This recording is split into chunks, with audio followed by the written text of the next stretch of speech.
ஆட்டை கடிச்சு மாட்டை கடிச்சு கடைசியில மனுஷனையும் கடிச்ச கதையா. சின்ன பிள்ளைங்களுக்கெல்லாம் தடுப்பூசி போடுறாங்க, பெரிய ஆளெல்லாம் ஊசி போடுறாங்க. மாடுக்கு நோய் வந்திருக்குன்னு சொல்லலா தடுப்பூசி போடுறாங்க, நாய்க்கும் ஊசி போட்டாங்க. இப்ப கடைசியில எனக்கும் ஊசி போட வரான். என்ன காலம் இந்தா வரான், சூடா எனக்கு ஊசி போட ஊசி எடுத்துக்கிட்டு வரான். எனக்கு ஊசி போட வரான். என்கிட்ட இருந்து காய்க்கிற இந்த இளநிய நீங்கெல்லாம் குடிக்கிறீங்க. என்கிட்ட இருந்து காய்க்கிற இந்த தேங்காயில இருந்து தேங்காய் எண்ணெயெல்லாம் எடுத்து நீங்க சமைச்சு சாப்பிடுறீங்க, தலையிலலாம் தேய்க்கிறீங்க. எனக்கே இப்போ ஒருத்தர் ஊசி போட வரும், என்னையவே விஷமா மாத்த ஒருத்தர் வரும். இது தடுத்து கேட்க யாருமே இல்லையா? நான் ஒன்று சொல்றேன் கேளுங்க. உங்களுக்கு யாருக்காவது தெரியுமா யூரியானா என்ன, பொட்டாசியம்னா என்ன, சல்பர்னா என்ன, மோனோபொட்டாபஸ்னா என்ன, சல்போஸ் மாத்திரனா என்ன, பெஸ்டிசைட்ஸ்னா என்ன? இது ஏதாவது உங்களுக்கு ஒண்ணு தெரியுமா? அப்படி தெரிஞ்சிருந்தா எனக்கு ஏன் இந்த நிலைமை வரப்போகுது? இது என்ன விளைவுகளை உண்டாக்கணும் யாருக்காவது தெரியுமா?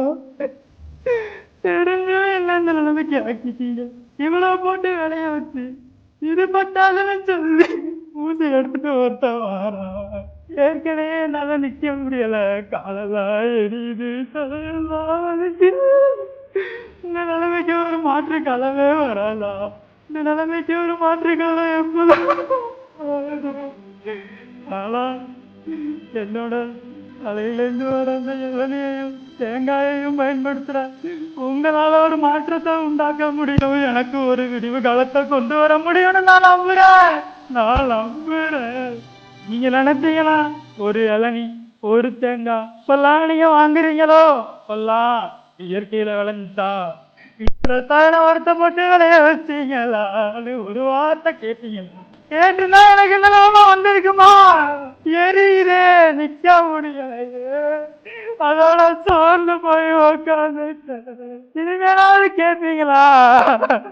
இனிமேலாவது கேட்பீங்களா? இவ்வளவு தூரம் என்ன விளைய வச்ச ஒருத்தன் அங்க இருக்கானே, என்னைக்காவது என் மரத்துல இருந்து ஒரு காயை எடுத்தவன் தின்றுப்பானா? ஒரு காயை எடுத்தவன் தின்றுப்பானா? இல்ல கோயிலுக்கு தான் அவன் போய் வச்சு ஒரு பிரசாதமாவது என் காயை கொடுத்துருப்பானா? இந்த கேள்வி யாராவது கேட்டீங்களா? அதையா ஏத்துறான், மூட்டை மூட்டையா அனுப்புறான், எல்லாம் உங்களுக்கு தான் வருது. எல்லாம் நஞ்சு கலந்துதான் வருது. அந்த நஞ்சதான் நீங்க எல்லாம் சாப்பிடுறீங்க.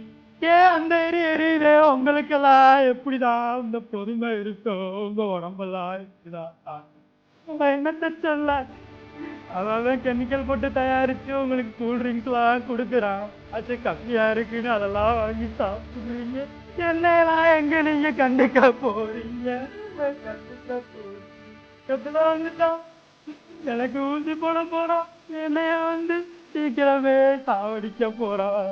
என் தலையில உள்ள தாய் இளநி குறும்ப எல்லாம் விஷமாக போகுது. நாளைக்குன்னா அதுல இருந்து ஏதாவது ஒரு காய் எடுத்துதான் விளைய வைப்பான். இந்த மரமும் என்னைய மாதிரி கத்த விட்டுறாதீங்க, கத்த விட்டுறாதீங்க. பக்கத்துல வந்துட்டான், ஊசி போட போறோம், ஊசி போட போறோம்.